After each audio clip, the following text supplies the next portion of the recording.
Hello வணக்கம். இன்னைக்கு காலை டிஃபன் என்ன, மதியம் சாப்பாடு என்ன பார்க்கலாம் வாங்க. காலை டிஃபன் கறிவேப்பிலை தோசைங்க.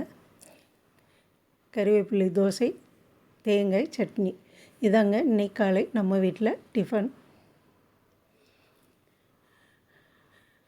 மதியம் சூடான சாதம், மோர் குழம்பு, வாழைத்தண்டு பொரியல், வாழைப்பூ வடை, தயிர், இதாங்க இன்றைக்கி மதியம் நம்ம வீட்டில் சாப்பாடு. இந்த சமையல் வீடியோ எல்லாமே நான் ஏற்கனவே போட்டிருக்கேங்க. நீங்கள் பார்த்து அதே மாதிரி செஞ்சு சாப்பிட்டு பாருங்கள்.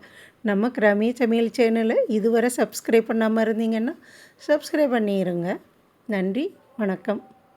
இன்னைக்கு காலை டிஃபன் என்ன, மதியம் சாப்பாடு என்ன பார்த்தீங்களா? நன்றி.